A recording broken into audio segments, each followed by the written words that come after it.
The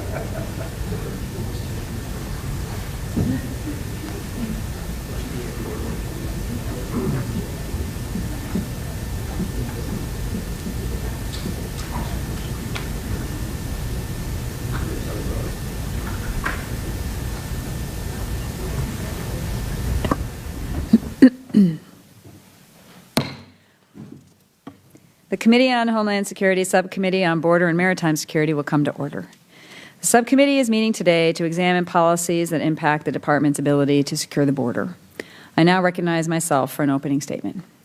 Last month, a caravan of nearly 1,500 migrants was organized by Pueblo Sin Fronteras, also known as People Without Borders, an extremist advocacy group with the stated purpose of, quote, abolishing borders, unquote.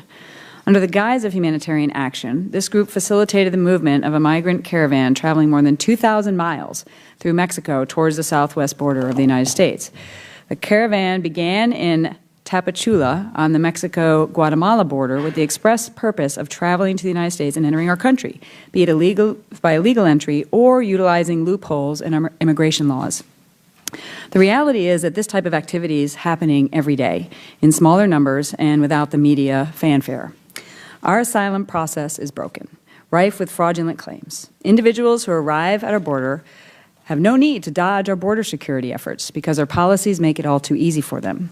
Aliens can simply come to a port of entry or look for a Border Patrol agent and simply say that they have, quote, a credible fear, end quote. Saying these simple two words permits them to be released into the country about 90% of the time, regardless of the merits of the claim. Once released, they're given a notice to appear for a court date, sometimes years in the future, and a work permit after 180 days. In 2008, DHS asylum officers referred 5,100 cases meeting this credible fear threshold to immigration courts. In 2016, it was almost 92,000 cases. The reason for the increase is simple. Individuals have learned how to exploit the system. It should surprise no one that many of those who claim asylum do not ever show up for their court date, most likely because their claim was unfounded in the first place. In order to ensure we maximize our ability to accommodate those seeking to flee persecution, we must combat this fraud in order to help those who actually have a legitimate asylum claim who are getting lost in the sea of fraudulent ones. Another loophole stems from the Trafficking Victims Protection Reauthorization Act, which is a well-meaning law and, as the name suggests, was designed to prevent human trafficking. However, the disparate treatment of children from Mexico and children from non-contiguous countries like Honduras, Guatemala, and El Salvador creates a perverse incentive to put young children at risk.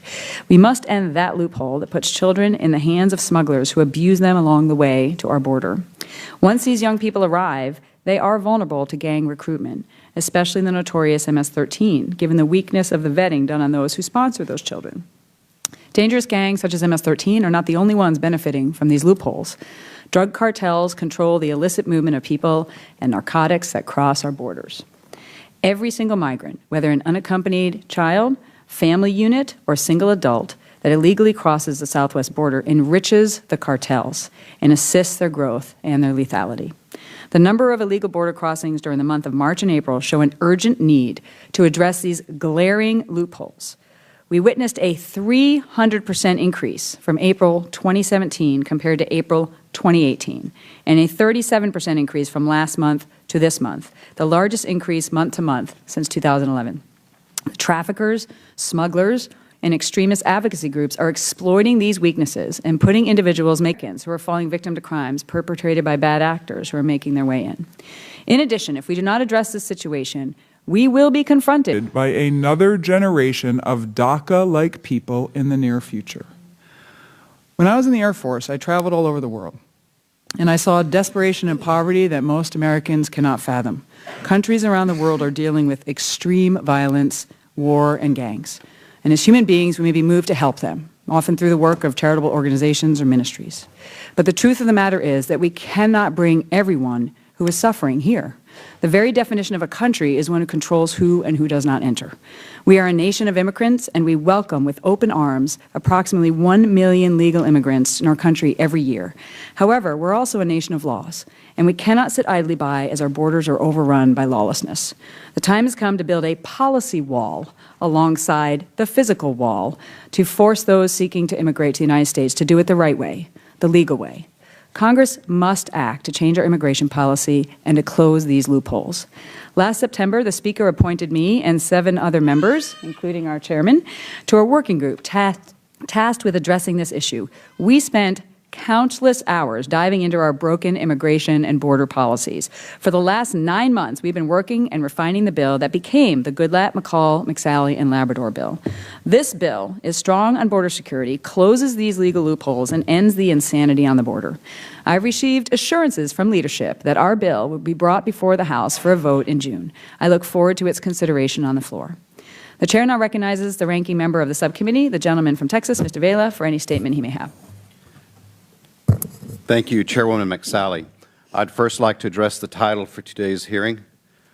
My position on the border wall is well known by now, and I would like to express my deep concern about the so-called policy wall proposed by the administration and that we are going to talk about today.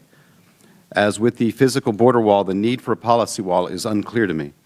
The number of asylum seekers requesting protection in Mexico or the United States indicates a humanitarian problem, not necessarily a security threat. A growing number of asylum seekers are coming from Guatemala, El Salvador, and Honduras. Most of us here today are aware that El Salvador and Honduras rank among the top 5 most violent countries in the world, including nations at war.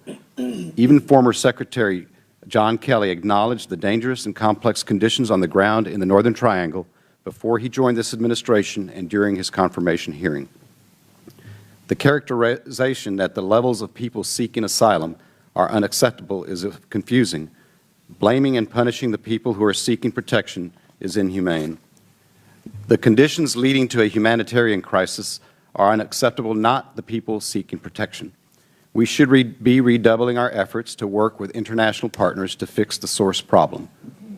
Earlier this year, I joined the other Democrats on this committee in sending a letter to Secretary Nielsen opposing the practice of separating migrant parents from their children in cases that do not warrant it when they are apprehended at the border or in immigration detention. I am opposed to tearing kids away from their parents, and I am concerned about what criminalizing adult asylum seekers will mean for legal claims to protection. The effect of family separation is also traumatizing. According to more than 200 child welfare, juvenile justice, and child development organizations who wrote to Secretary Nielsen opposing family separation, there is ample evidence that separating children from their mothers or fathers leads to serious negative consequences to children's health and development. As DHS separates families at the borders, DHS will likely have to detain people over age 18 in adult immigration detention facilities and designate any children as unaccompanied. I worry that there are no reliable mechanisms in place to ensure that families can be reunified later. If an adult goes through criminal proceedings or is subjected to expedited removal, how will his or her child, who is in a shelter somewhere in the United States, know how to get in touch with them? I fear that these policies will be harmful in the long run. Lastly, I would like to hear from CBP about how you are managing your resources to address potentially more asylum seekers at our ports of entry. Given this new zero-tolerance policy for people crossing between our ports of entry along the southern border, DHS is encouraging people to claim asylum at ports of entry instead. The CBP officer staffing shortage is a persistent problem, and I would like to learn how capacity issues at ports are likely to be affected by these policy changes. I thank you for joining us today, and I yield back the balance of my time. The Chair now recognizes the Chairman of the full committee, the gentleman from Texas, Mr. McCall, for any statement he may have. Thank you, Madam Chair, for holding this important hearing.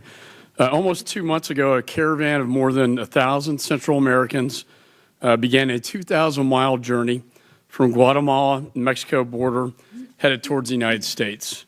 The journey was not easy, and the migrants were met with great difficulties: hunger, sickness, even exploitation by criminal gangs. So what motivated them to make this journey? A lawless immigrant advocacy group called Pueblos Sin Fronteras, whose specific goal is the circumvention of U.S. immigration law. They organized what they thought would be their largest blitz on the United States border, and the goal was simple: overwhelm U.S. law enforcement and tax an already overburdened immigration system with baseless asylum claims. This was not the first caravan, and it did not change our immigration policies and laws, and this will not be the last. And while this particular caravan drew lots of media attention, CBP agents and officers have seen a troubling trend. Family units and unaccompanied alien children fled across the border, many of them claiming credible fear. Almost every single person who claims credible fear meets the existing threshold in the law. Loopholes in our immigration system are well known to the organized illegal immigration groups and the brutal drug cartels who facilitate the movement of aliens across the border. In fact, cartels use these weaknesses as a shrewd marketing tool that further enriches the cartel. This harms the stability and the rule of law in Mexico. Building a physical wall along key parts of the southwest border is absolutely necessary. In tandem, we must also construct a wall of sensible policy to close these legal loopholes that put families and children at risk.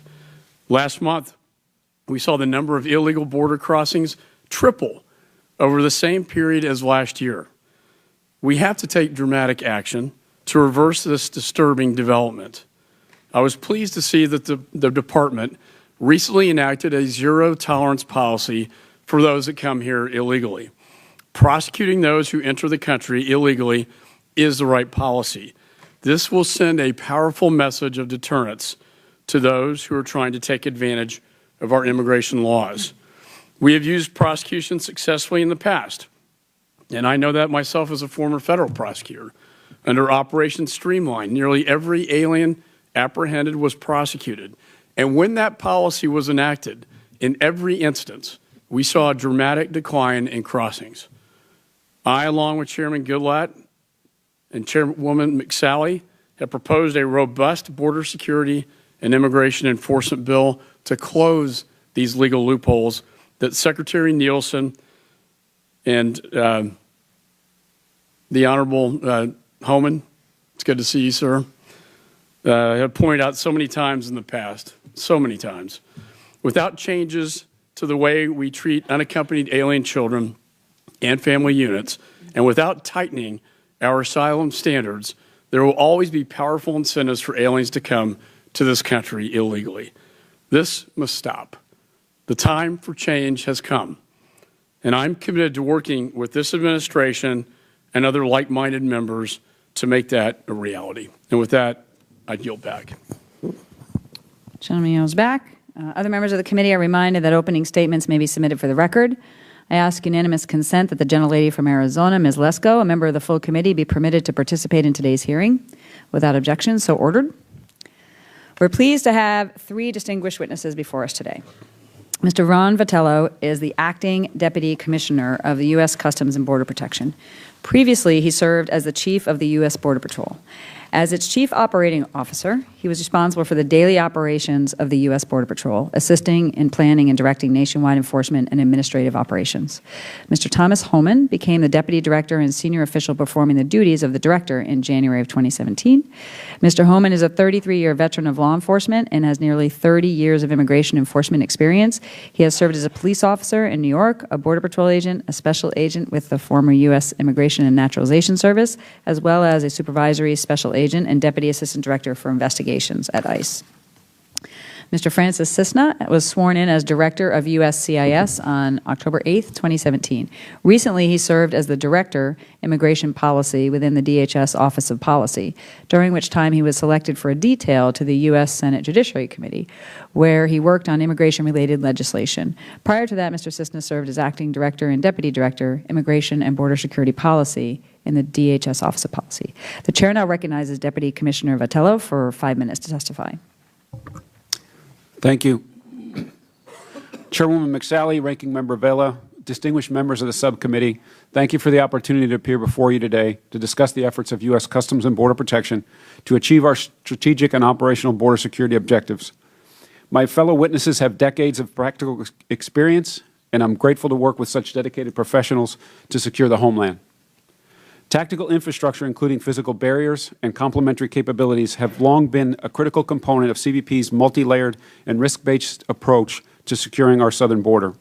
The recently passed Consolidated Appropriations Act of 2018 supports CBP's mission, including $1.4 billion for the largest investment in border wall in more than a decade.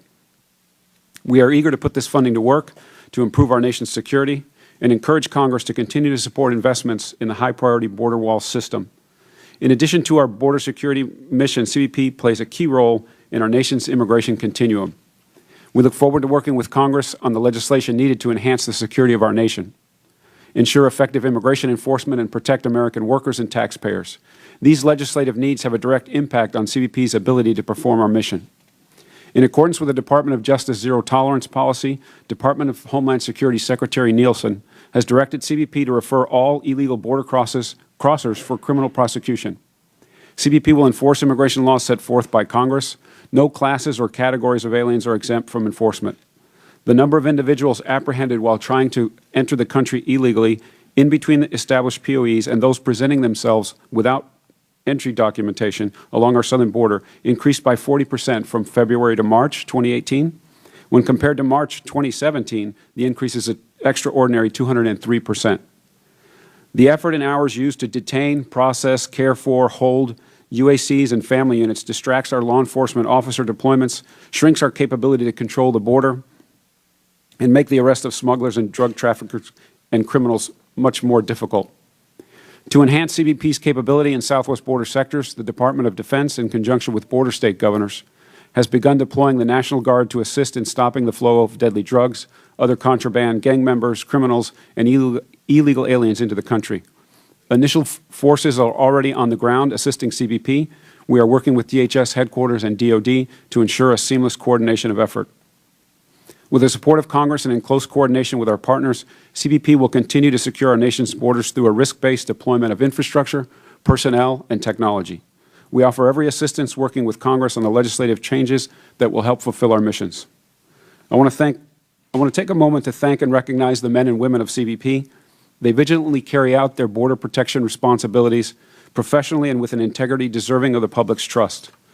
I will work to ensure my representation of them matches their dedication and commitment in the sacrifices that they and their families make in service to this country. Last Wednesday, during National Police Week, we added 3 more names to the CBP Valor Memorial and did our best to demonstrate to their surviving families and our returning families that we will never forget their loved one. We will always preserve their memories and honor the heroic work they did while protecting us all. Chairwoman McSally, Ranking Member Vela, and members of the subcommittee, I look forward to your questions. Thank you. The chair now recognizes Director Holman for 5 minutes. Chairwoman McSally, Ranking Member Vela, and distinguished members of the subcommittee, thank you for the opportunity to appear here today and speak to the importance of ICE's mission to protect America from cross-border crime and illegal immigration, both of which threaten national security and public safety. Since President Trump's executive orders were issued early last year, ICE and its partner agencies have made significant progress in restoring the rule of law to our immigration system. Over the last fiscal year, ICE has increased arrests by over 40%, increased interior removals by 30%, and we have nearly doubled the number of MS-13 arrests over this year. Reflecting our continued focus on enforcement against public safety and national security threats, illegal reentrants, and fugitives, 92% of all of our arrests last year reflected one of these priorities. These results reflect what the dedicated men and women of ICE can achieve when they're empowered to fulfill their lawful mission. But the reality is that we will not stop illegal immigration unless we eliminate the pull factors, and we need Congress's help to do that. Last fall, the Trump administration sent a series The gentleman suspend for a minute. The chair wishes to remind our guests today that demonstrations from the audience, including the use of signs, placards, and T-shirts, as well as verbal outbursts, are a violation of the rules of the House. The chair wishes to thank our guests for their cooperation in maintaining order and proper decorum. Last fall, the Trump administration sent a series of policy priorities to Congress that would address the misguided policies and loopholes that only serve as pull factors for illegal immigration. These priorities reflect the input of law enforcement professionals and us 3 at the table, who know best. The gentleman please suspend. Pursuant to my previous statement, would our guests please lower their signs in accordance with House rules? The chair instructs the Capitol Police to remove the protesters from the committee. The committee will recess until order is restored, pending the call of the chair.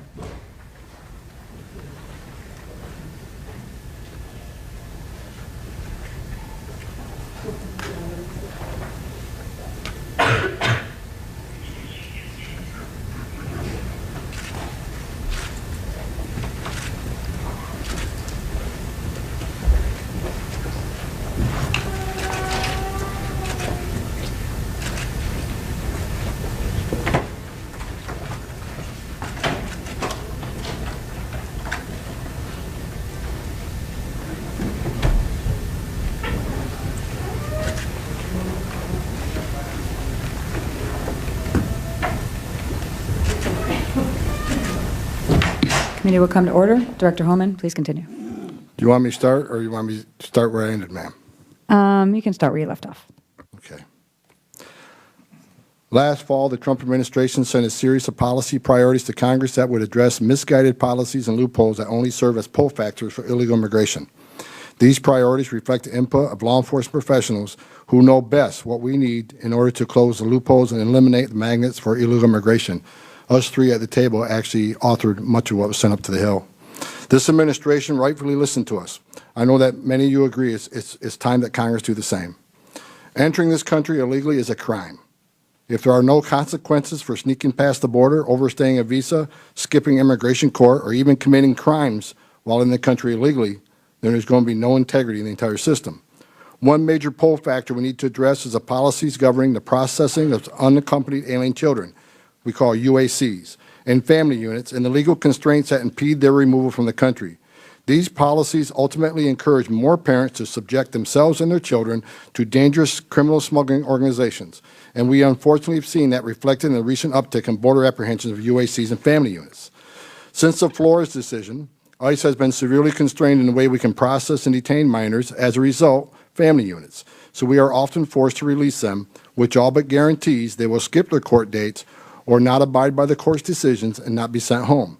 This is highlighted by the fact that 3.4%, only 3.4% of all UACs from countries other than Mexico encountered at the southwest border have been removed.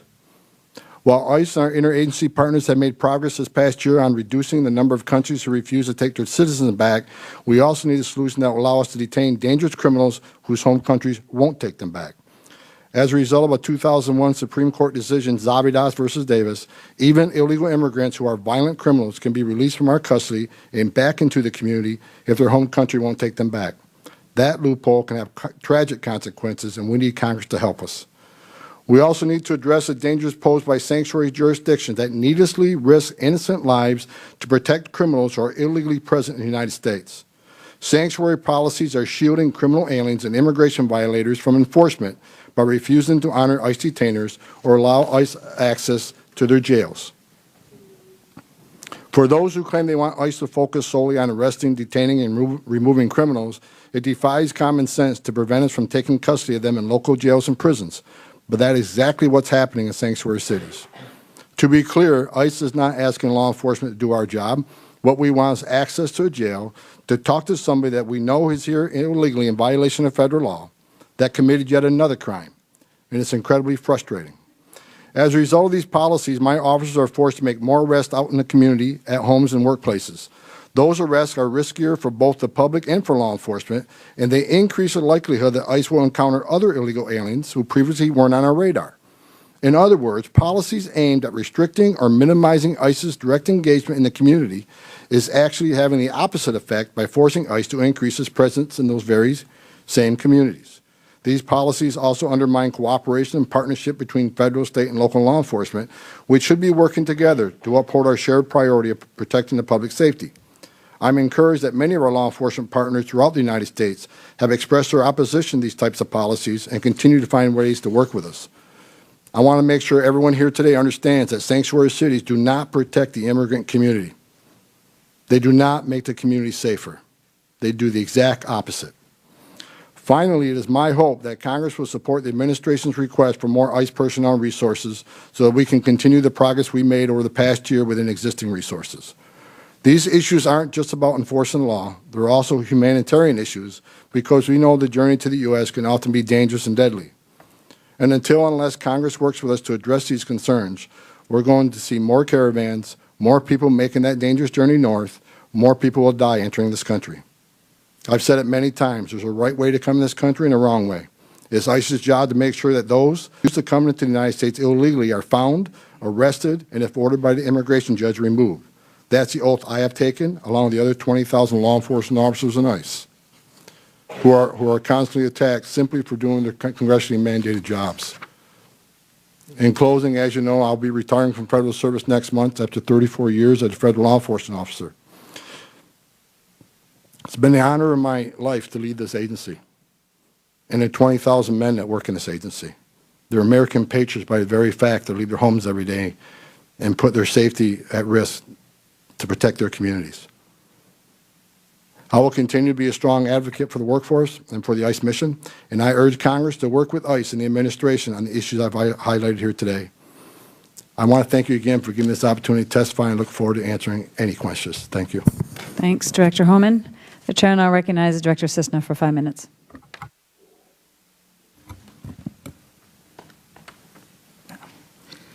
Chairwoman McSally, Ranking Member Vela, and distinguished members of the subcommittee, I'm pleased to be here today along with my colleagues from ICE and CBP to offer thoughts on real border security. In most people's minds, border security means physical controls and surveillance. We have all seen the wall prototypes, the documentaries that follow Border Patrol agents as they do their dangerous and exhausting work, and other evidence of the physical aspects of border control. I suggest that true border security is much more than that. While border security certainly does incorporate physical control of the border, it must also incorporate the administrative processes that govern the entry and exit of individuals into the United States. Behind the border wall, as both the chairman and the chairwoman have said, there must be a wall of law. As evidence that many in Congress understand this problem, I point to H.R. 4760, the Securing America's Future Act, as a blueprint for meaningful immigration reform. And I note that the chairwoman, along with Congressman Smith, Barletta, Rutherford, and Bacon on this subcommittee, and indeed Chairman McCall himself, are all co-sponsors of that bill. This piece of legislation provides many of the tools that can help us regain control of our borders while at the same time improving our ability to administer an immigration system that is responsive to our nation's needs and obligations. Now, I would like to mention the backlog in the USCIS asylum caseload. The number of new asylum filings has tripled between FY14 and FY17. The number received in FY17 was the highest annual number of asylum claims received in over 20 years. USCIS currently faces an asylum backlog of around 318,000 cases, a backlog of critical proportions that cripples our ability to properly screen and vet applicants while they wait for a decision. A consequence of this 1,750% increase in pending asylum applications is that true asylum seekers are lost in a haystack of applications, many of them non-meritorious. In my written testimony, I discuss how USCIS has taken steps to address this backlog. I also mentioned several loopholes that work to undermine our nation's asylum system. Now, I would like to share with you some background on this. When Congress established the expedited removal process in 1996, Congress understood that a mechanism to screen for claims for asylum was necessary. The compromise Congress came up with was the so-called credible fear process. I would submit to you that the present process at the border is neither expeditious nor credible. The statutory standard for credible fear screenings at the border has been set so low that nearly everyone meets it. But over the years, since the passage of the Refugee Act of 1980, certain courts have taken this generous approach and stretched it almost beyond recognition, ruling that people like former gang members or victims of general gang violence may qualify for asylum as a member of some sort of particular social group. Someone only has to show that there is a, quote, reasonable possibility, unquote, of suffering persecution on account of a protected ground in order to qualify for asylum. The credible fear screening standard used at the border only requires that someone establish that there is a significant possibility of establishing eligibility for asylum in order to pass the screening process. What does this all mean? It means that an alien saying the magic word asylum at the border only has to establish a significant possibility that there is a reasonable possibility that he or she will be persecuted on account of a protected ground if returned home in order to be screened in. In other words, they need only show a possibility of a possibility. Many of those seeking to enter this country illegally and the smuggling organizations who profit from them know that a few key words are all it takes to get an alien through this screening process.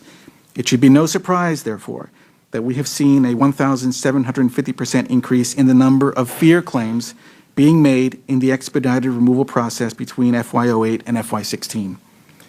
The loophole of this overly generous screening standard, when paired with insufficient funding for detention space, court decisions that prevent us from detaining fear claimants throughout the process of adjudicating their protection claims, and an overburdened immigration court system tasked with hearing those claims, is the recipe for the challenges that we are dealing with at the border.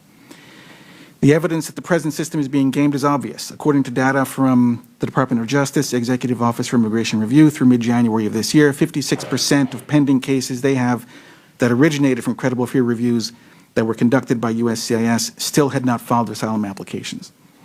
The number of removal orders issued after the alien failed to appear at the hearing on cases that originated from credible fear has increased by over 1,350%.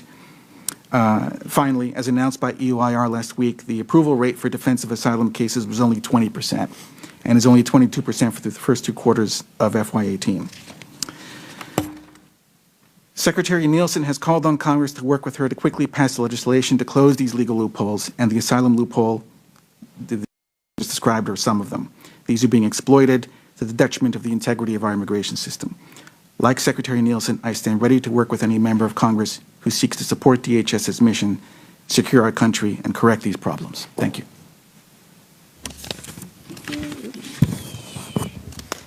Thank you, Director Cisna. I now recognize myself for 5 minutes for questions. Okay, so I just want to summarize the big picture here. We've heard a lot of numbers, we've heard a lot of information, a lot of data. So we've seen a 1,750% increase, Director Cisna, between FY08 and FY16, you said, in asylum claims, correct? 1,750%. That's a big number. Yes. There's a lot of violence around the world. There's a lot of poverty around the world. There's a lot of tribulation and troubles from individuals around the world. But this increase has gone up 1,750%. So the cartels and the individuals have figured out they simply have to say, I have a credible fear, or I want to seek asylum. And the bar is so low, it's a possibility of a possibility. 90% are released into the interior of the United States? So the numbers are pretty bad. I mean, right now, credible fear screening rate, people who get positive credible fear screenings last year was 76%. Okay, 76. But the immigration courts might flip a few more digits beyond that, so say it's like around 80%. Okay. And of that number that get through, the ones that when their asylum claims are heard, about right now between 22, 25%, something like that, are actually granted asylum. Okay, so again, you gotta paint the picture. Most of them say the right words, right? And then how many years later do they get a court date on average? It could be several years. Okay. What percent actually show up? Well, the numbers that we have show that, something like 50%, I think, never even file an asylum claim. Okay. And in absentia orders, I don't have that readily available. More than half, yeah, right? Director Holman? A high percentage don't show up. Yeah.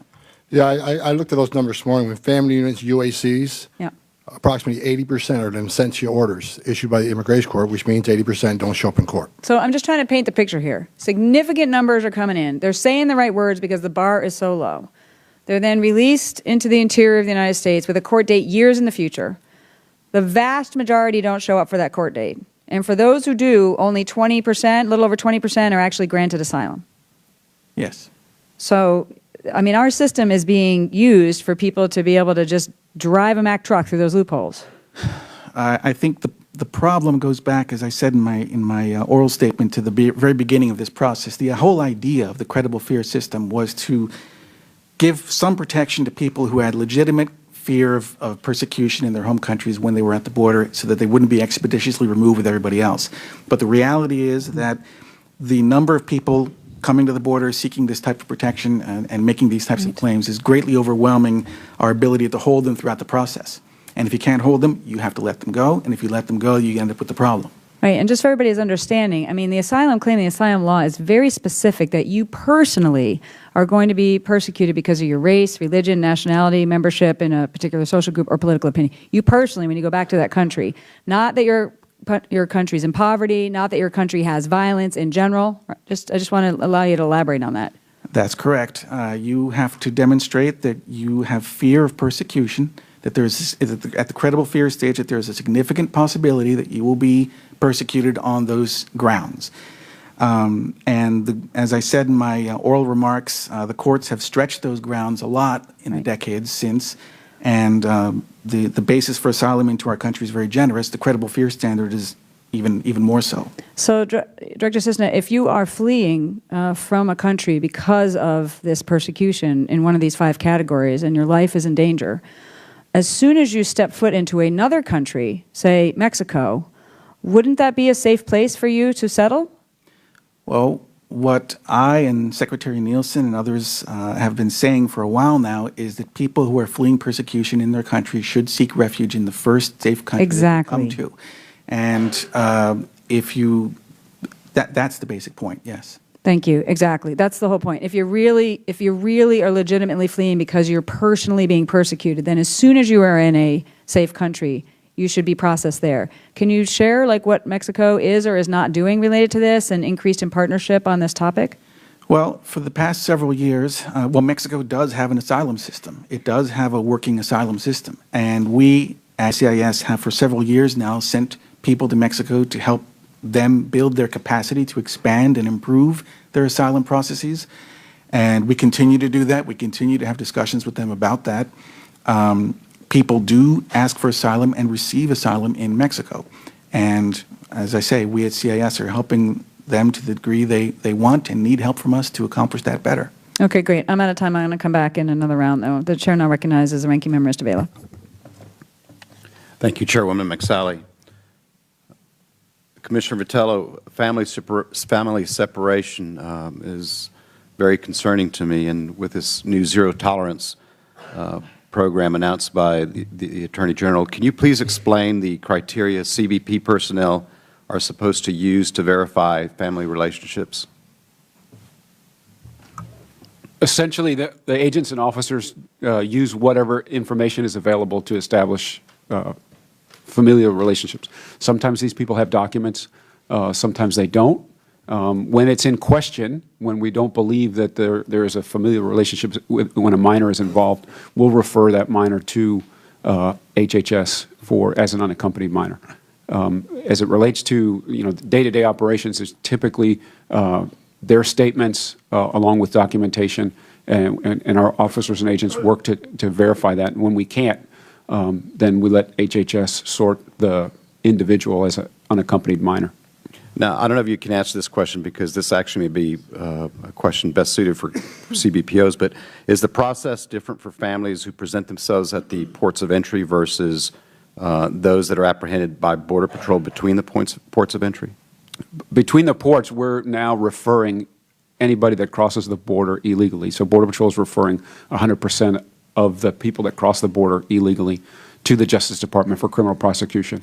At the ports, that's not an illegal act if they come under the same conditions. But the verification of family relationships is essentially the same in both instances. So with this new policy in place, at the point that you're in a situation where you decide to separate the families, where do the minors go? The decision is to prosecute at 100%. If that happens to be a family member, then the HHS would then take care of the minor as an unaccompanied child. But can you tell us, because over the past couple of weeks, we've seen reports of families that have been separated, but nobody can tell us where those children are going. Do you know where they're going? They're referred to Health and Human Services to be placed in a shelter. So you're telling me that I'm better off asking HHS, or? Well, yeah, they control the system as it relates to where the shelters are and which ones they send them to, et cetera. And it's their work that will reunite families or place them with a guardian. This is probably a question for you, Director Cisna. Yesterday, the Department of Justice announced that it was asking the Department of Defense to send 21 prosecutors to assist in the prosecution of people detained pursuant to the new zero-tolerance policy. And within a few short weeks, federal courts along the southern border are now experiencing tremendous backlogs because of this. Border Patrol agents and customs officials do not appear to have the personnel and/or resources necessary to process the new detainees, including minors, and there also appears to be an issue with the lack of space necessary to house all of these defendants sentenced to serve time. What is the administration doing to address these concerns? I think that's probably better for ICE on the detention issue. As far as the detention capacity, we're well aware of that. We're working with the U.S. Marshals and DOJ on identifying available detention space. I got my staff working on that along with the department and DOJ. So I think it'll be addressed. We want to make sure we don't get back to catch and release. So we're identifying available beds throughout the country that we can use. As far as the question on HHS, under the Homeland Security Act 2002, we're required, both the Border Patrol and ICE, to release unaccompanied children to HHS within 72 hours. So we simply, once they identify within that 72 hours a bed someplace in the country, our job is to get that child to that bed. Then HHS is their responsibility to reunite that child sometime with a parent and make sure that child gets released to a sponsor, not to be embedded. 3 years ago, most of us that are here lived through the issue with unaccompanied minors coming into this country. And to me, I just find it ironic that with the new zero tolerance policy, what we're essentially doing is creating a new class of unaccompanied minors. And I'll save the rest of my questions when we come back. I would, although we may not see eye to eye on a lot of these things, Director Homan, I'd like to congratulate you on your retirement and thank you for your service as well. Thank you. And as far as your question or your comment, if they show up at a port of entry and make their asylum claims, they won't be prosecuted and they won't be separated. The department has no policy just to separate families for a deterrence issue. I mean, they're separating families for two reasons. Number one, they can't prove the relationship, and we've had many cases where children have been trafficked by people that weren't their parents. And we're concerned about the child.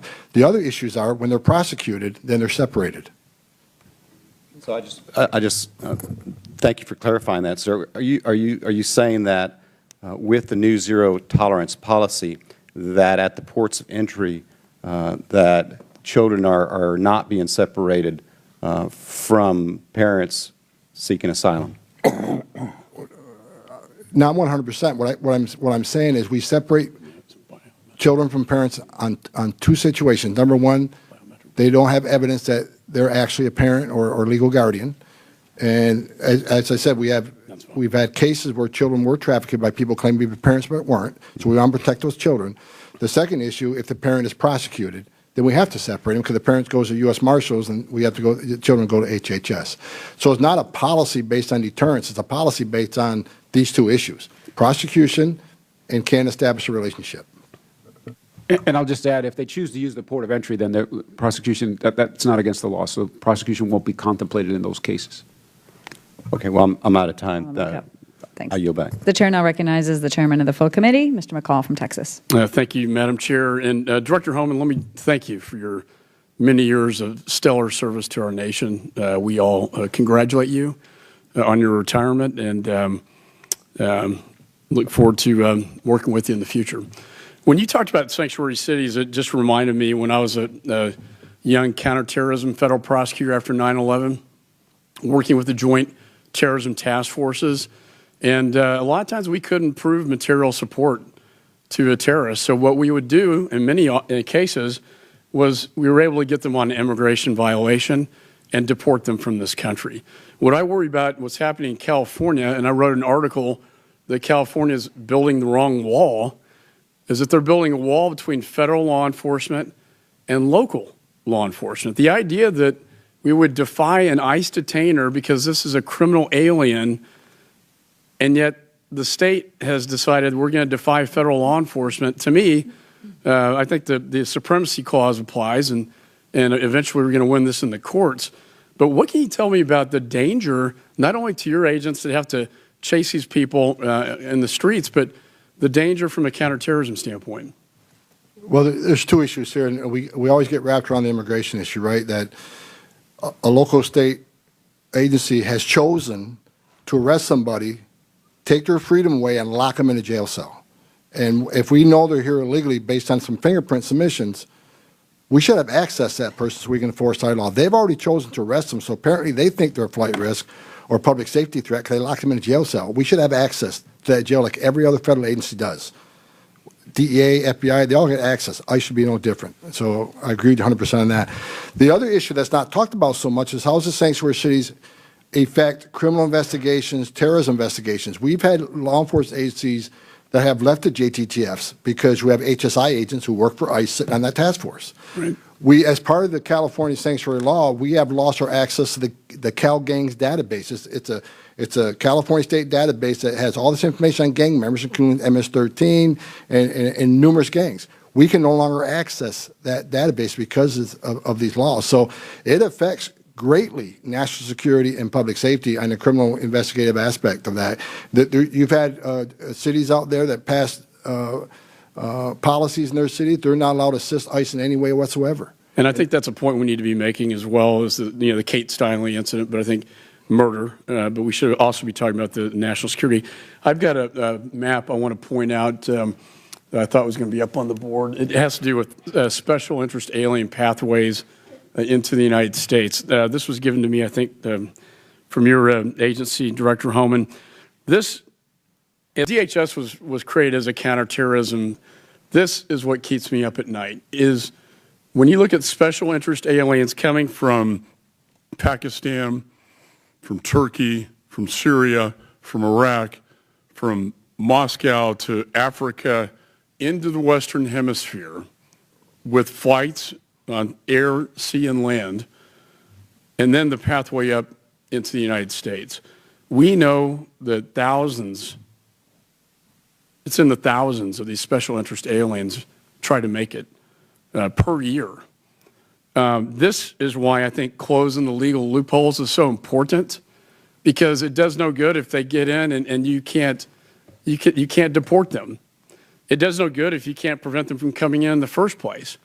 There's also a program I wanted you to talk about, because I'd like this committee to authorize this program for you, sir, is the bitmap program, which deals with biometrics and deals with how can we track these individuals that make this journey from very dangerous countries of origin into this hemisphere, and particularly into the United States.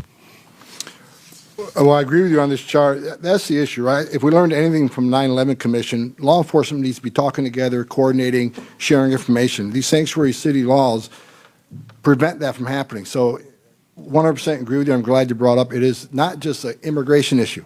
It's a public safety, national security issue.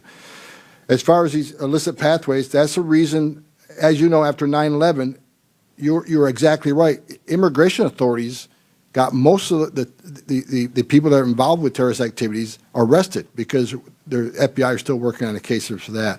As far as bitmap, we are working with our attaché offices overseas in Central America and South America on identifying those that are en route to the United States, many known terrorists, that these other countries will enroll them in the bitmap, take some prints, feeds into our system along with the DOD, and gives us a shot of who's coming, who's on their way. And Panama's been very successful. Panama has a great program down there. People that were known terrorists have been turned around in Panama and sent back before reaching our shores. I like to use then Secretary John Kelly said, we'd rather play the away game than play the home game. So we want to expand bitmap, and it's very important that we expand that to other parts of the country. It has already proven successful.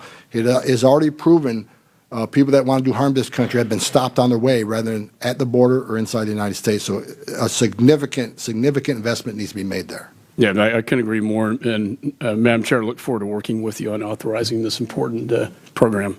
I yield back.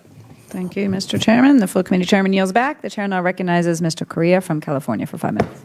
Thank you, Madam Chair, and I want to thank our guests today for the good work you're doing for this country. Thank you very much. I wanted to focus also a little bit on the big picture. We talked about a 300% increase, referring to what? The chairperson referred to 300% increase in what kind of crossings?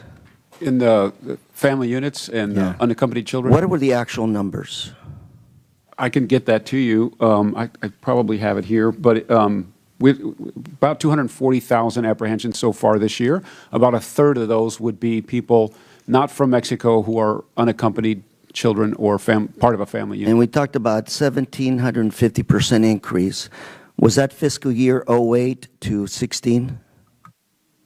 Did I get that correct? There are two increases that are about 1,750%. One was in the number of pending asylum cases over the past 5 years. Over the 5 years, not 1 year, 5 years. 5 years, yeah. And then the other one was the number of What were the actual numbers on that? I have that. Let's see. If you get that, Yeah, while you're getting that to me, I got another question. We talk about cartels when we're talking about these folks coming over looking for asylum. Are there cartels sending them over with drugs when they get to the border? Do these folks looking for refugee status, are they coming in with drugs? So they check into and say, I want asylum. By the way, they have a backpack full of drugs. Is that what happens? I'm not sure we see that very often. I think that's more of a rare occurrence. But I can tell you that most, Does it happen if not all, 1% of the time, a couple of times, 30% of the time? I would just say that most everyone that is in this situation is being smuggled, and the way that the So you don't have hierarchy actual numbers. works- You don't have actual numbers. I'd like to get some of those from you. I'm sorry, I got just a couple of minutes left here. The other question is, you talk about a caravan, 1,000, 1,500, the left for the U.S. How many of those actually made it to the border, to the U.S. border? Sounds like you don't have that number either, but I hear it's about 300. And what I'd love to do, and I'll put in a question for you that I want to see what Mexico is doing, because my understanding is there is a major effort at the southern border of Mexico to address this issue, and that they are doing quite a bit in cooperating with the U.S. It's something that I don't have at my fingertips, and it appears that you don't either, so I'd love to get an answer to that. Actually, and finally, Mr. Holman, if I can, I don't want to put any words in your mouth, but you said illegal immigrants are dangerous? I don't believe I used those words, no. I'm sorry? I did not say that. At least I Okay. don't think I did. Again, because the issue I'm having in my state of California is I got my farmers asking for more workers. And they've actually called me from the Republican areas saying, Lou, we need more workers on our fields. And I've told them, call the administration. I can't do anything. But, as you know, ag is one of our top industry, not only in California, but in southern states. And it appears that we need those farm hands. So that's what I'm saying. We're not thinking of these folks as terrorists, are we? Or No, dangerous? No. What the statement I made, momentary statement, is entering this country illegally is a crime. It's a violation of federal law. But yet they're needed at these farms as farm workers, correct? Then I think it's up to Congress to make some changes in the guest worker program, whatever you think you need, but violating the laws of this country isn't the answer. But yet they're needed, and the pull is economic. If I can, let me talk to you about another kind of political refugee, asylum seeker, which those are the folks that have a lot of money and they're transferring their money into the United States. $500,000 gets you what kind of a visa? It's the EB-5 program. Those people are also fearing for their economic lives in some of these countries, correct? Perhaps. Possibly from China and some of the others. So do we look at those as welcome or not welcome, and what's the distinction? Well, the EB-5 program is a program established by Congress. They're following the law just like these asylum seekers. Correct? Under existing yes. laws. Yeah, under existing laws, there is an asylum program and there's an EB. Are these asylum seekers just from Central America, or they come from all over the world? Asylum seekers come from everywhere. Any other specific areas? Syria, Iraq? Sure, Syria, China is Venezuela. China? There's no war in China. What's the issue there? There could be political persecution. It used to be, you could be a member of the Falun Gong. Previously, it was the one-child policy that drove a lot of refugees from China. Again, Jim, I thank you for the great job you've done. I'll follow up with some questions later on with you. And, Madam Chair, I yield. Gentleman yields back. The chair now recognizes Mr. Bacon from Nebraska for 5 minutes. Thank you, Madam Chair. Thank you, gentlemen, for being here today and sharing your expertise. I think you've made a compelling case that our policies and loopholes undermine our security, undermine our law, and we need to get that fixed. We can have the best physical security in place, but if we're doing catch and release, or if we have an asylum policy that's being used as a loophole, we undermine all those efforts. And so I, for one, support more physical security, but I know we got to fix these laws so that they support each other and that they defend our border and give us the rule of law. We want legal immigration, not illegal immigration. But I want to piggyback on what the chairman of our committee brought up, and it's the special interest alien pathways to the U.S. I think this is an area that does not get the visibility that it should get. We know the folks are coming here through pathways through South and Central America, but they're originating from the Middle East. Some perhaps are looking for asylum, but some are coming here for nefarious reasons, suspected Sunni terrorists. And we had the Homeland Security Secretary here this past month. I asked her about it. I said, what at the unclassified level can you tell us about this? And she made the statement at the unclassified level that we are tracking roughly 15 suspected terrorists a day somewhere in transit coming here. I think the American people need to know this. We're not doing a good enough job about that. So is there anything you can add at the unclassified level about suspected terrorists using these pathways and trying to abuse these policies to come to our country? Well, the Secretary's right. Like I said, the bitmap program has already identified those who want to do harm to this country on their travel here. This is the whole issue about the southern border and the president wanting the wall and having a true border security.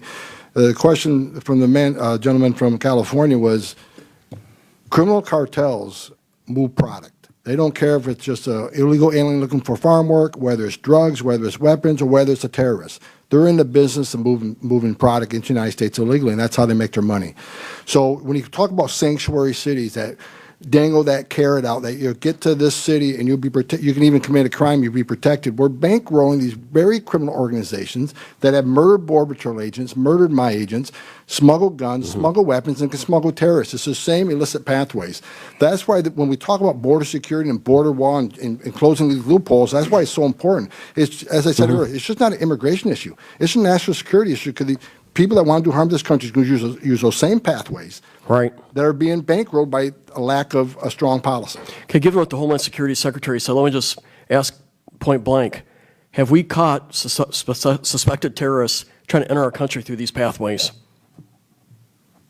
Well, the detail she gives you is a recognition that when someone applies for entry or is encountered by one of our officers, they are they're hitting on the database that the government keeps of known and suspected terrorists. So that's happening regularly. So the answer is yes. We have caught known or suspected or interdicted known or suspected terrorists coming here. And I think we do too often put this as an immigration issue, which clouds the more fundamental issue of border security and terrorism. And I think, and I guess I'll close with just this thought, why aren't we doing a better job as Homeland Security or in your areas of communicating this? Because I feel like it seems to be lost.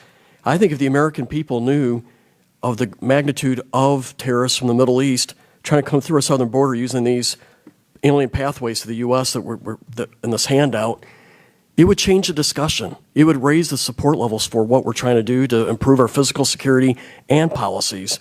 And I think the debate becomes easy when we can show that there's an actual physical terrorist threat trying to come here. I just don't know that we're making that case. Could we do better, or am I off base on this? I can tell you we're trying. But you know, there's a vast amount of the media that don't want to report it. They want to make us a case against the administration. They want to make us about, you know, immigrant families trying to better. I can't blame anybody for wanting to be part of the greatest country on earth, but it's the right way to do it. But we are telling the story. The problem is that that story doesn't get past. The wall has been put up by NGOs and these groups that don't want the American people to hear the truth. That's why I'm out a lot trying to talk. I know Ron's out talking a lot. We're trying to get that story out there. This is more than just immigration. We're talking about our country's sovereignty. We're talking about national security of this country. I think some folks perceive this as a hypothetical issue versus a real issue. And I think the more real we make it with tangible names, tangible pictures of faces of folks who come here who had terrorist designs on our country, I think this debate gets easier. Thank you. I yield back. Gentleman yields back. The chair now recognizes Ms. Barragan from California for 5 minutes. Thank you, Madam Chairman. I'm going to go ahead and my colleague just said he wanted to make this more real. I want to introduce into the record a statement by Olivia Caceres, a mother who participated in a caravan during the fall of 2017, into the record. She's from May I go into the record? Not objecting. So Olivia is from El Salvador, one of the deadliest countries that's not in a war zone. And she talks about how difficult it is to turn yourself in. She talks about what it's like to be intimidated by agents and being separated from her child. For 85 days, her 15-month-old baby had been separated, and her child was never the same and has come back. And those are real stories. That is what is happening. Now, we love to talk about this issue about the MS-13 gangs. We love to paint immigrants as criminals. That is not the complete facts. And that is very offensive for me to see continuing to happen, is continuing to message this anti-immigrant agenda. There are many of lots of good immigrants. And then I hear this rhetoric, more DACA-like people. Guess what? DACA-like people are the people we need in this country. They've served this country, they've gone to college, they produce, and they contribute to the economy. So to put them into the same category is completely offensive. Now, I happen to know about some of these people who come over and seek asylum. Why? Because I represented a family, an unaccompanied minor, when I was an attorney on a pro bono level, and I had to go find his mom, who was also in detention. Now, it is extremely hard to get asylum. It is very hard to get asylum. The standard is very hard, and it's very high. Now, I had unlimited resources at a big law firm. I could hire experts. And even then, I couldn't get asylum. Was it a fraud? No. Did she and they get protections? Yes, under a different category. It took years. But there are people who come to this country because they're fleeing the violence. In my particular case, they already killed one of her sons. Guess what? When one of your children is killed and you have one left, you are going to run. You are going to try to seek safe haven. And so it makes me sick to my stomach to keep hearing over and over again, painting the broad stroke and the picture as though these are folks who are coming here to do harm. And so, you know, it's just unbelievable to me how this rhetoric continues, and to see it continue in a campaign season just gets even worse and worse. And just because you don't get asylum doesn't mean that it's a fraud. And I think that's something that's just so important for me to state. Now, I want to move on to the issue of family separation. According to the New York Times, more than 700 children had to be taken from adults claiming to be their parents since October, including more than 100 children under the age of 4. Secretary Nielsen disputed this figure at a May 15th Senate Homeland hearing. She said that the 700 children figure was an HHS number and not a DHS figure. Does anybody on this panel know what the DHS figure is? We can, for the record, get back to you with the actual number of people who were in CBP custody and was either unable to determine whether there was a familial relationship that we could prove and were comfortable with, or somebody was prosecuted under the having crossed the border illegally, and then that caused a family separation. We can get back to you and give you the exact number of that. Okay, and let me tell you, it is hard for some of these families when they're fleeing violence and they're leaving their country. They're not exactly saying, oh, let me go look for documentation so that I can prove this is my child. I had a hard time in my own case having to find people there on the ground to get the documents that we needed to make a case. Right? People are leaving because they're in distress, because they're facing violence, and they're fearful. Right? It's not generally something they're thinking about before they take off. How do I prove this is my child? I'll tell you right now, if I had to go find something to prove my relationship with my mother, it'd probably take me a little while. So I understand how difficult this is. Can you tell me how we are counting and tracking children that are separated from children? So everybody that's taken into custody, it goes through the sort of a booking procedure, right? We get the biographical information, and so all of that is in the documentation systems at CBP. So that's how we try to establish whether they're related or not, using those documents. That all becomes part of their record, because as they come in, that part of that processing is referring them for a removal hearing. Great, thank you. I yield back. Can I respond to the speech that was made? Absolutely. First of all, no one on this panel is anti-immigrant. We're law enforcement officers who enforce the law that you all enacted. So to sit there and say that we're anti-immigrant is just wrong. We are enforcing laws. If you think it's okay to enter this country legally and they shouldn't be arrested, that's just wrong. The laws clearly state enter the country legally is a crime. And no one's up here saying all illegal aliens are criminals. A certain percentage of them are criminals. They commit yet another offense after they're here. I've said many times, I certainly understand the plight of these people, and I feel bad for some of these people. But I have a job to do. I have to enforce the law and uphold the oath that I took to enact the laws enacted by you, Congress. Thank you, Director Coleman. General Leader's time has expired. The chair now recognizes Mr. Rogers from Alabama for 5 minutes. Thank you, Madam Chairman. Thank you all for being here, and thank you for your service to our country.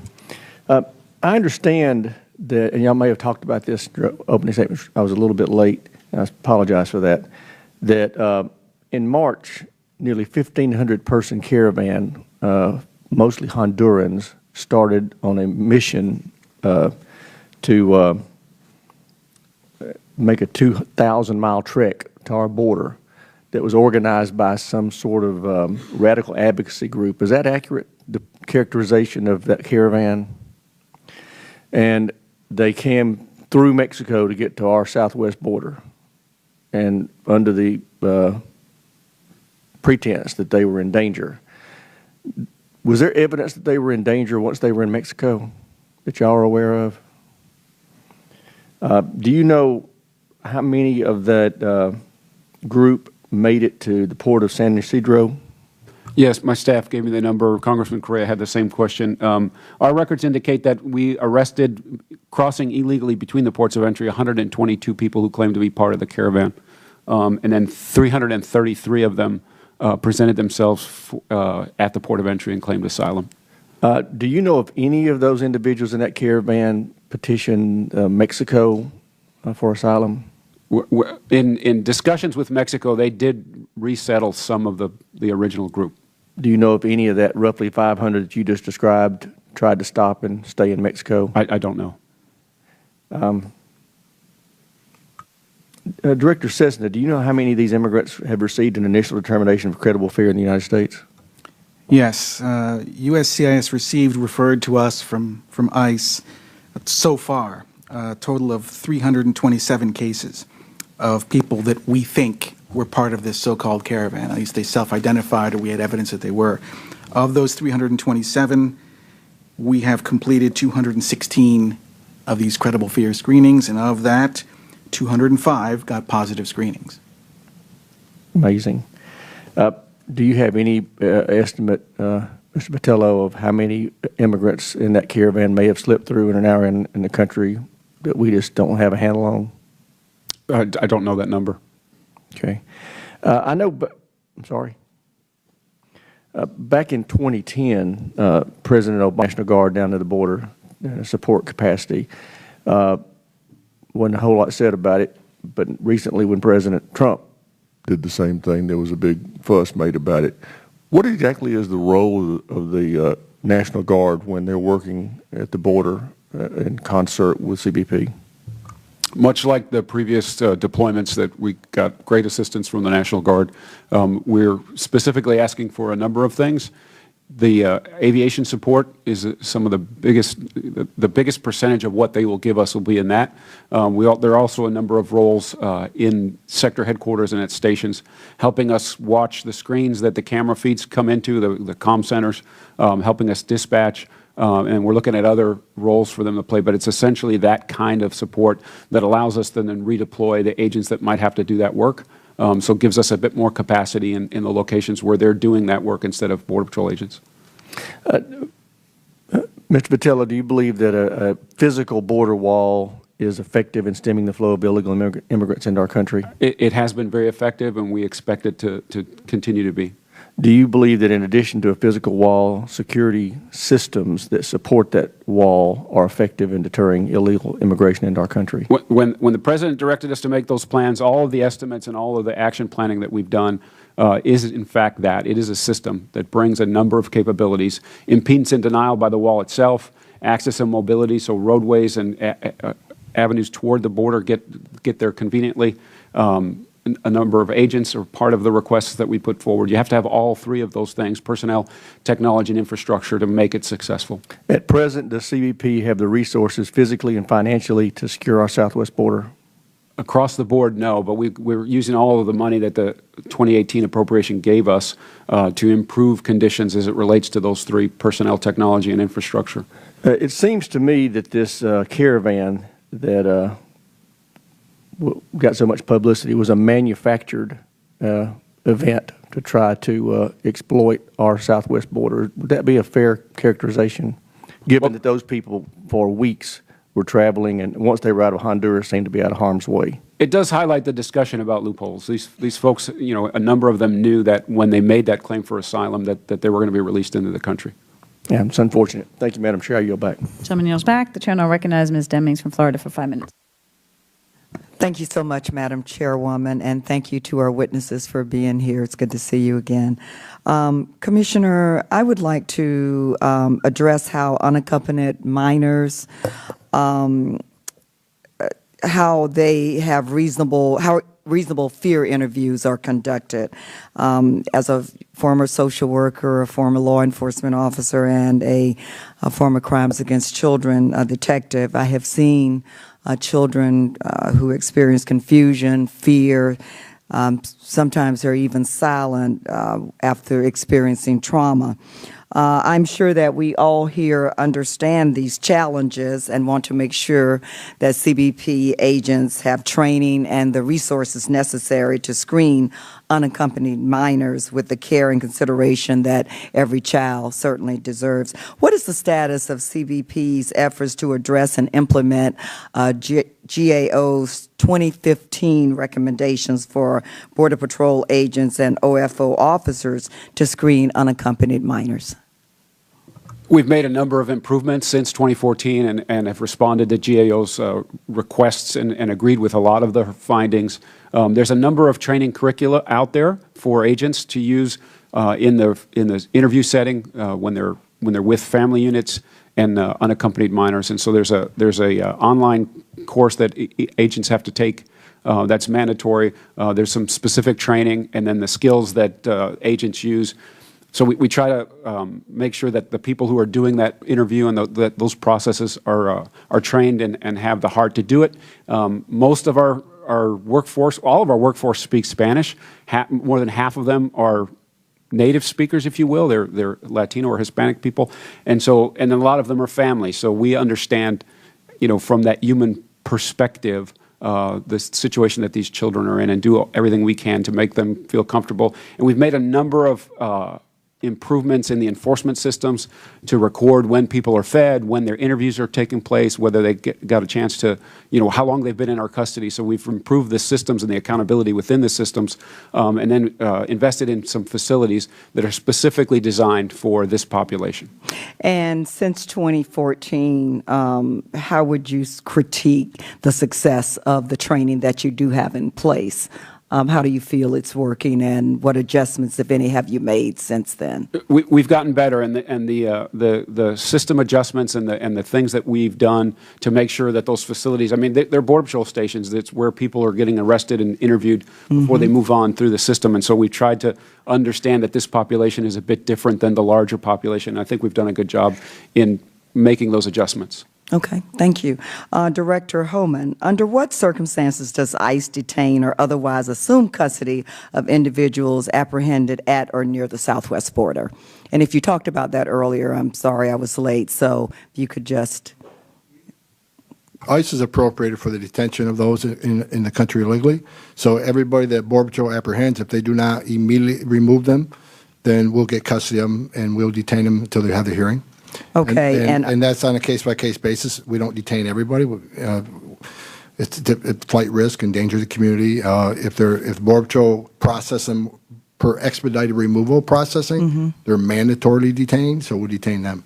Okay, and under what circumstances does ICE refer individuals who are apprehended at or near the border to DOJ for prosecution? Border Patrol does that as part of the zero tolerance.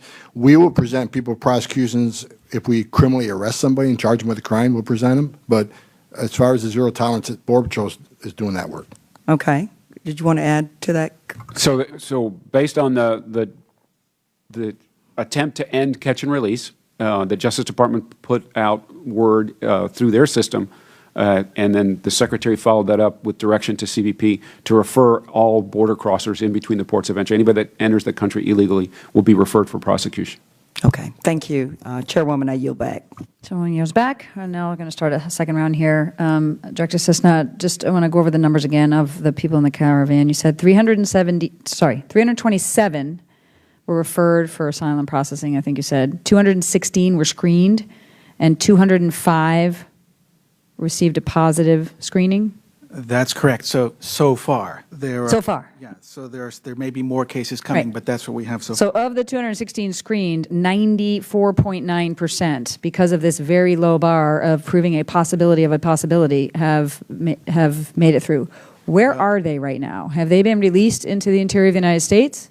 I can't account for all of that. I would have to ask my colleague at ICE, but what I can say is that the issue here is once they're screened, once they have the credible fear screening and it's positive, of course, if it's negative, and there are a handful that were negative, they'll get removed if the IJ upholds the decision. But if it's positive, the idea is that they would be sent to an immigration judge who would then determine with finality whether they are going to get asylum or not. And if these are family units, as you may know, because of the Flores settlement agreement, we may have to release them within 20 days. There may not be enough time to get to the immigration judge before we have to let them go. So that brings us to my next point. In your testimony, you talked about, which I totally support, last in, first out, because if you put them to the end of the line 2 years from now, you're just creating a whole other problem, which is inhumane in and of itself, as people are then settling down. So if you're doing the last in, first out, what's that time frame right now? Well, the last in, first out refers to regular asylum applications. This is the 318,000 cases that we have here. But it's connected to the credible fear thing because of the surge in credible fear work, we've had to divert people from regular asylum work to do all this stuff at the border. And one of the results of that is that the backlog for regular asylum went up and up and up and up. So the only way that we can, one of the best ways we think to address that enormous multi-100,000 person backlog is to do last in, first out by concentrating on the most recent cases, weeding out quickly and deporting the people who don't merit the benefit, and then moving on to the other cases. All right. Well, please keep us posted on how these cases progress. I just want to make it clear again, you're doing everything you can with the administration in order to close these loopholes, but there are legal things that we have to do congressionally in order to help you. But just to be clear, 100% prosecution between the ports of entry. You're going to be prosecuted as a new policy. However, if you present yourself at a port of entry and say, I have a credible fear, you will have no prosecution and these loopholes will apply. So why isn't everybody doing that? And this is not a commercial message to them to start doing that. It seems like the cartels are smart and the people are smart. They figure out how to take advantage of our loopholes. So why don't they just all line up at the ports of entry? And I'm very concerned with the backlog then with the legitimate traffic. And we've talked about the manning there being bogged down.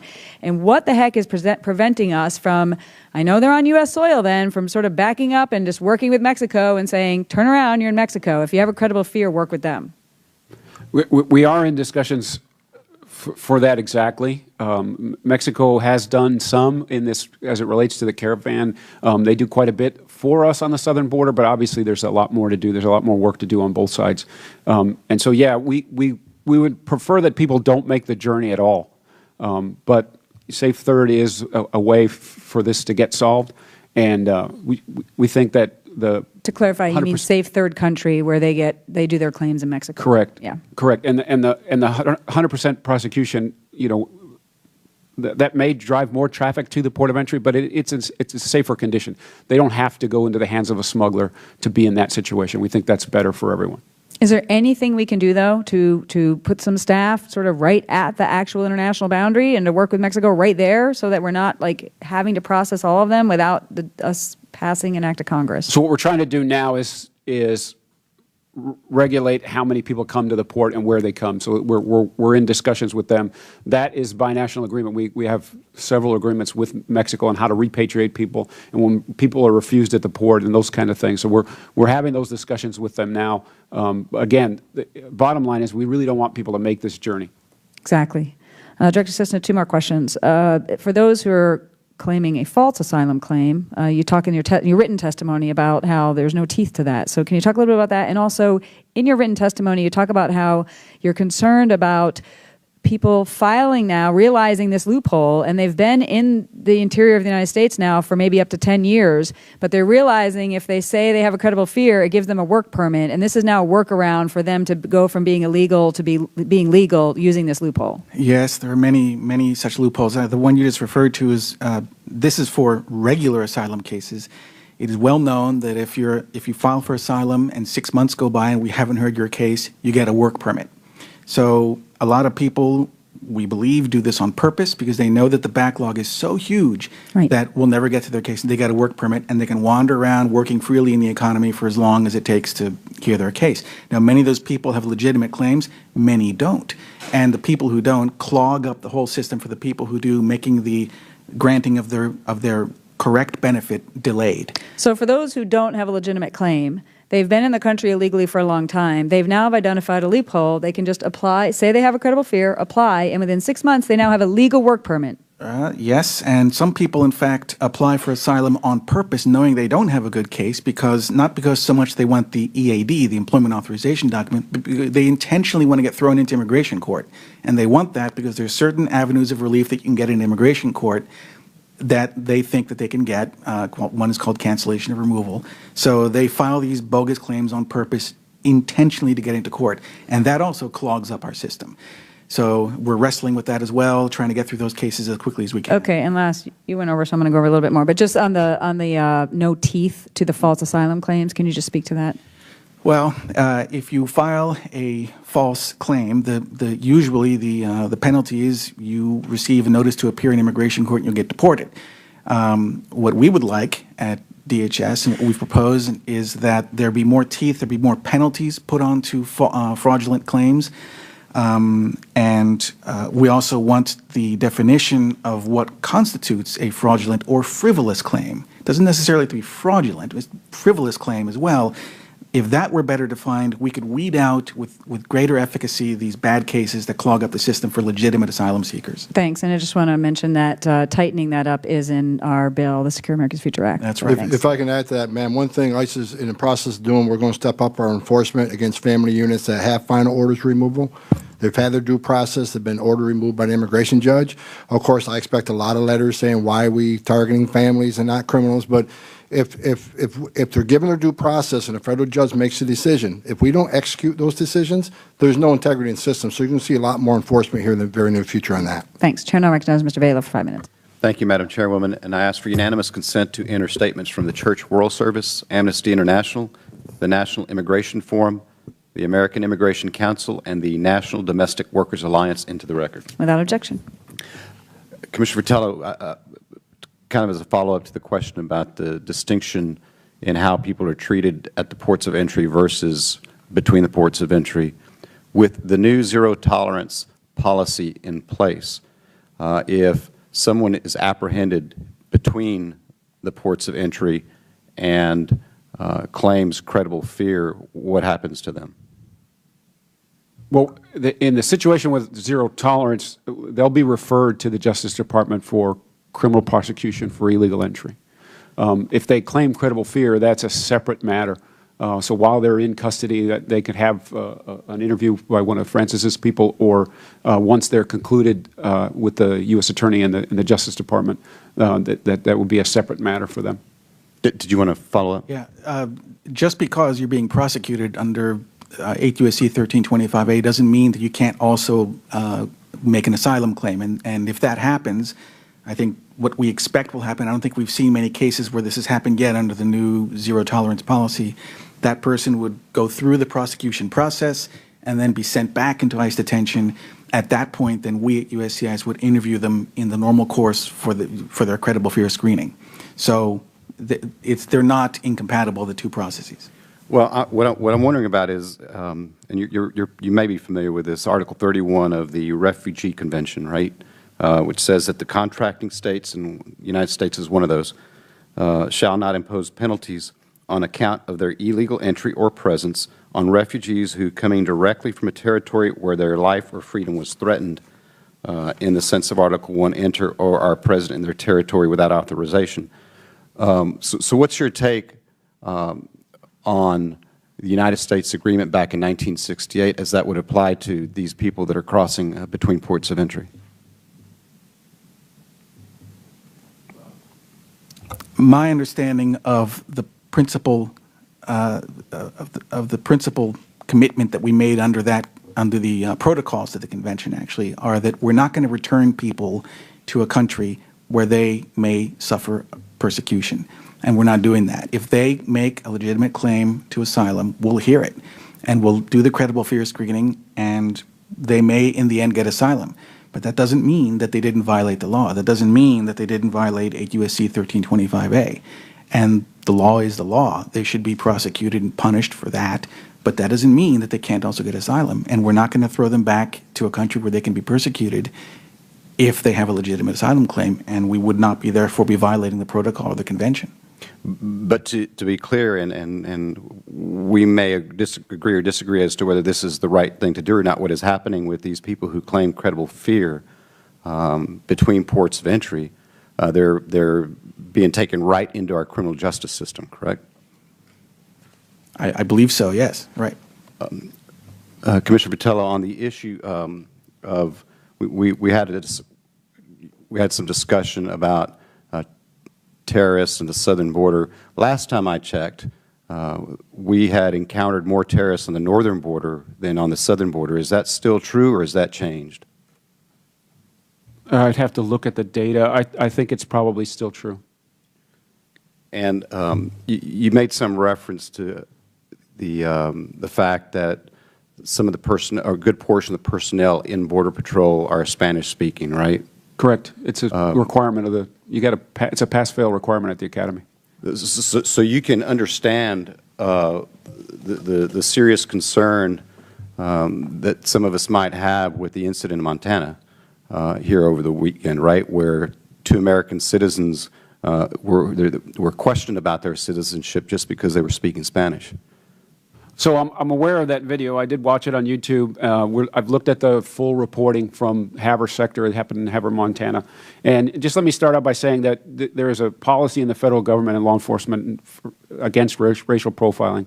The Secretary has a statement out on it, and CBP has its own policy statement that prohibits the racial profiling as a tactic used in law enforcement investigations or encounters. And we expect our people, whether they're arresting someone, whether they're interacting with the public, bad guy or good guy, they treat those people with professionalism, respect, and dignity. So, and we hold them to account for when they don't do that. In the case of Montana, we've asked our Office of Professional Responsibility to review the matter.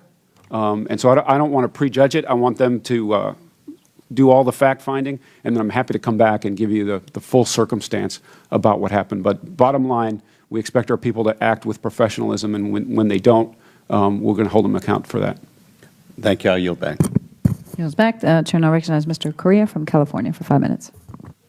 Thank you, Madam Chair. Just following up on those comments on racial profiling, state of California, Democrats and Republicans got together to pass laws against racial profiling, and I can tell you, in my life, taking a train from San Diego to Orange County, I have been profiled. I'll be me, nice Marine sitting right next to me. Guess who gets the question, are you an American citizen or not? You know, it's just something we live with, and, you know, I guess we got to live with it. Let me take a few moments to talk about big picture. Anybody here think MS-13 is good actors or bad actors? We all agree they're bad actors, for the record. Is there some of these folks coming from El Salvador, Guatemala, do you think they have a legitimate fear for their lives given that MS-13 is alive and well in those countries? The answer is probably yes. So my question is, this is a public policy hearing today, trying to iron out public policy. Is it the law or is it loopholes when it comes to refugees? If you get somebody who comes from El Salvador, do we want to change the law to say there should not be a loophole for those folks that have a reasonable, credible fear for their lives? I'm asking you, folks. Do you want to close that loophole? We want to be in a situation in where people who cross the border illegally, if they have a legitimate refugee or asylum claim, that they're put into that system and allowed to do that. What's happening here now, or what's happening on the border now, is that people are making that claim, and they're not being held by ICE until their hearing. So their due process gets lost to their own effort because they don't show or streamline the process here. We talked a little while ago about our other partners, if I may call them partners, Mexico, in many ways, and I think, I don't want to put any words into your folks' mouths here, but you said there was some cooperation with Mexico.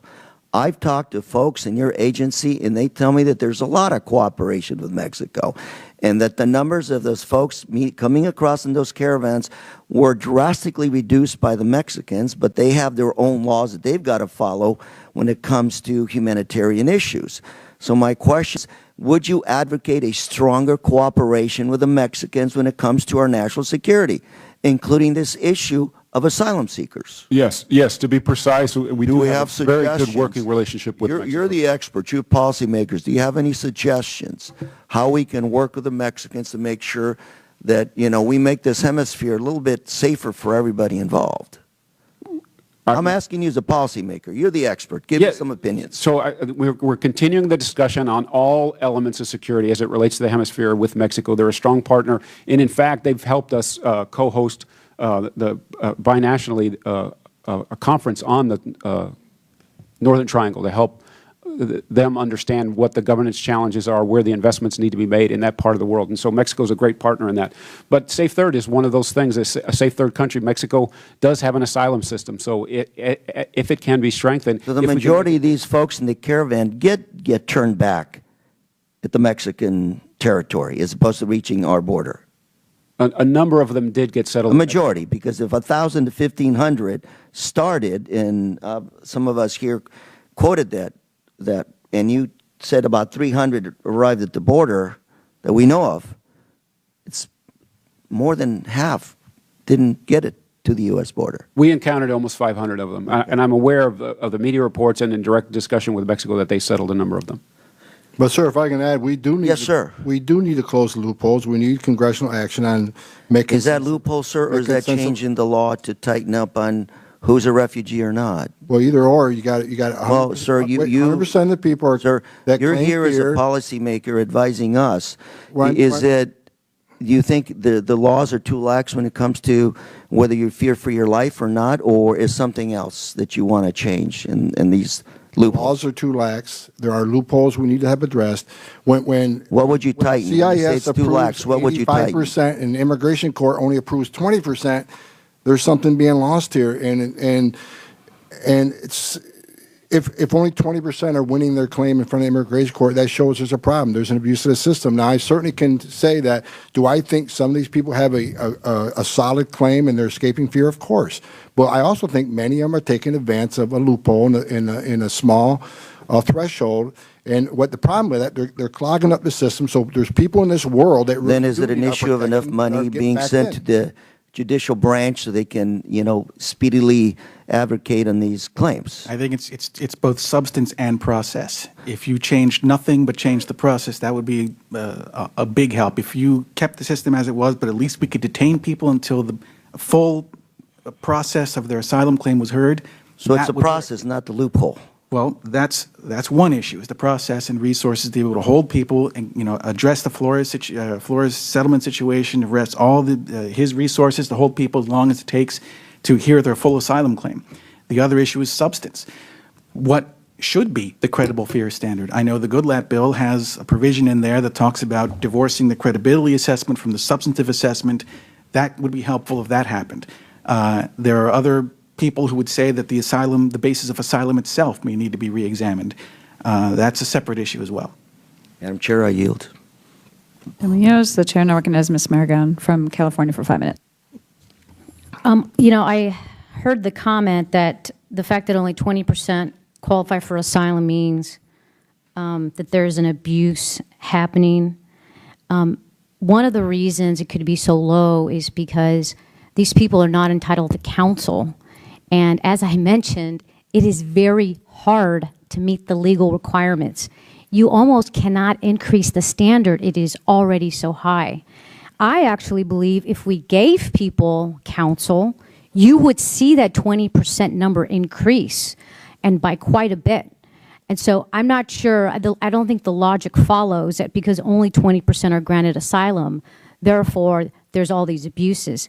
Having been in the system, having litigated asylum cases, I know firsthand how challenging it is, and I know the difference it makes when you do have counsel.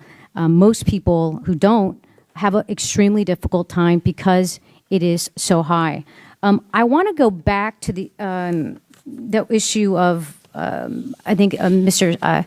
Cessna, that you had mentioned. How does USCIS determine a person's asylum claim is fraudulent? Like, how is that assessment made? Well, the person could just be ineligible, flat out ineligible. That's different from being fraudulent. Both things are happening, and yeah, I want to know about the fraudulent. Right. How do you guys determine if an asylum claim is fraudulent? I think if the person says something that manifestly does not conform to the facts on the ground, we would determine that the person was lying and therefore made a fraudulent claim. Do we have any numbers about how many were actually fraudulent under that definition you just explained? No, we don't have any numbers on how many people are making fraudulent claims either in credible fear or in regular asylum yet, but we're working on that. Do you have any numbers on how many asylum claims were denied by USCIS in recent years that have led to perjury charges? No, I don't have that available. Could you get those to me in writing? Sure. If you could, that would be great. I want to also touch upon the incident that occurred, the Montana incident. The CBP has about a 100-mile radius of jurisdiction where you can, engage with somebody, pull somebody over for reasonable suspicion of an immigration violation or a crime. Is that correct, roughly? Roughly, yes. The court, through case law, has given us jurisdiction to do a number of things near the immediate border, loosely defined at 100 miles. And if you take a look at the map, like most of Los Angeles alone is in that because of the West being on the coast, correct? I think that's true for a number of coastal states. How often would you say a CBP officer is going to engage with somebody and start questioning them about their status just because they're speaking Spanish?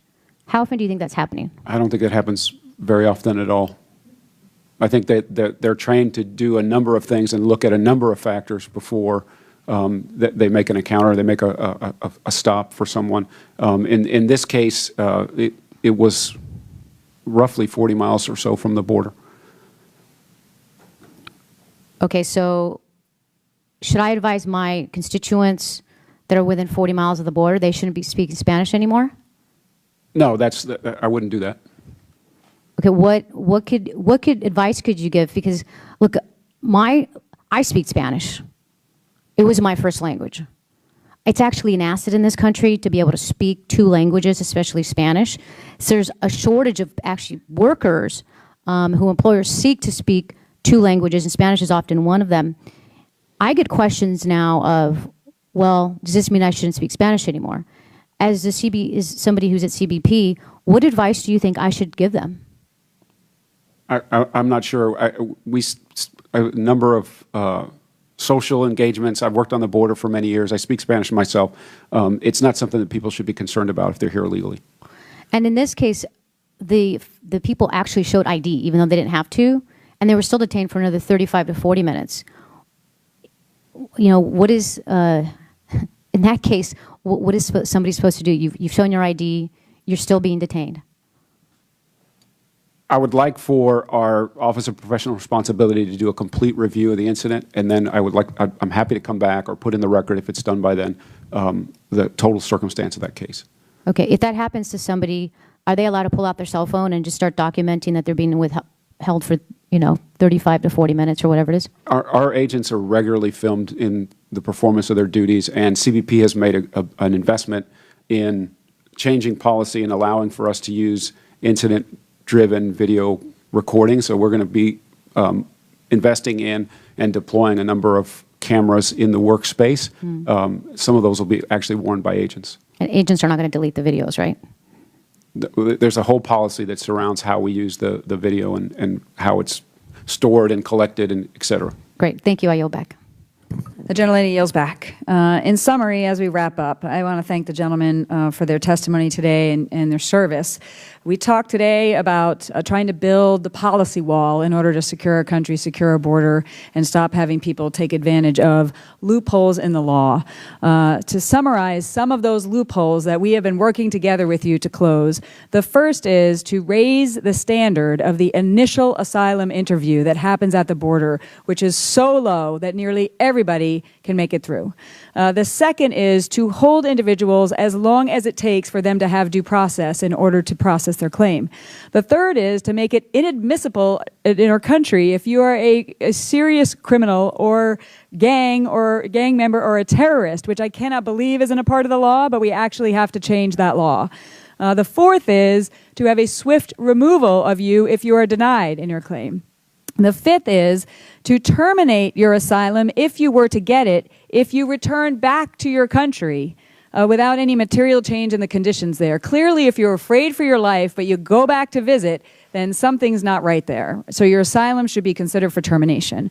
The sixth is that there could be an expeditious return of unaccompanied minors to non-contiguous countries so that we can swiftly return them just like we can to Mexico. And the last is to increase the penalties for false asylum claims in order to deter and hold people accountable if they file for those. Is that a good summary of many of the loopholes we're talking about today? Agree. Thank you. Yes. These all are in our bill, the Secure America's Future Act. These are common sense reforms that will keep our country safe and keep our community safe.